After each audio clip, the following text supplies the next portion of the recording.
इस देश का है कि जो आंगनवाड़ी में काम करने वाली आशा वर्कर के रूप में देश जिनके बगैर चल ही नहीं सकता, आज 125 करोड़ की आबादी में उनके हितों की रक्षा की जाए, उनको एप्रिशिएट किया जाए। माननीय प्रधानमंत्री ने कोविड के दौरान इनकी एप्रिसिएशन, डॉक्टरों की एप्रिसिएशन करके ही इस देश को बचाया,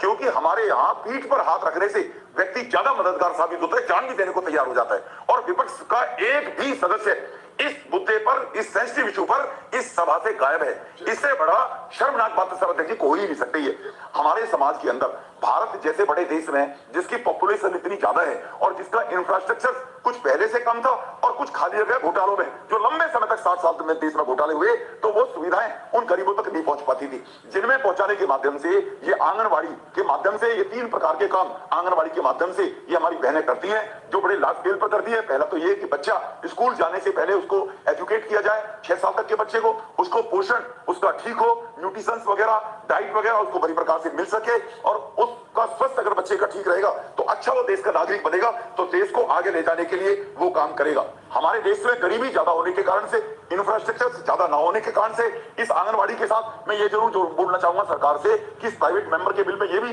जोड़ लेना चाहिए कि जनसंख्या नियंत्रण कानून अनिवार्य है, इस देश के अंदर बहुत जरूरी है। उसके लाए बगैर इस देश की व्यवस्था आगे बढ़ नहीं सकती है। अगर ये आंगनवाड़ी आशा वर्कर ना हो तो जो कोलैप्स इंफ्रास्ट्रक्चर और सेवाओं का हो जाए वो संभाल हमारे देश में संभाला नहीं जा सकता है। इसीलिए 2021 में, हालांकि ये आंगनवाड़ी व्यवस्था 1975 में प्रारंभ की गई थी सोशल जस्टिस मंत्रालय के माध्यम से, लेकिन 2021 में हमारे देश के माननीय प्रधानमंत्री जी ने ऐसे 27 राज्य जो बहुत ही पिछड़े हुए, वो यूपी के, मध्य प्रदेश, बिहार, राजस्थान, उड़ीसा, आंध्र प्रदेश के मोस्ट बैकवर्ड डिस्ट्रिक्ट थे, जहां पर सड़कें होना तो बहुत बड़ी बात है, अगर गर्भावस्था के दौरान उस बहन को कहीं कोई किसी प्रकार की हेल्थ की इंफ्रास्ट्रक्चर की आवश्यकता हो और एजुकेशन है ही नहीं, एजुकेशन ना होने के कारण से क्या सावधानी बरतनी चाहिए, क्या प्रिकॉशंस दी जानी चाहिए, ये गरीब गांवों के उन माता बहनों को कहां से जानकारी होती है, वो उनको जानकारी नहीं होती थी। जहां इन आंगनबाड़ी के माध्यम से उनको उनके खाने के लिए उनके पोषण, पका हुआ दूध, सब्जियां, तेल, खाद्य तेल जो होता है, मीठा, ऐसे अनेकों प्रकार की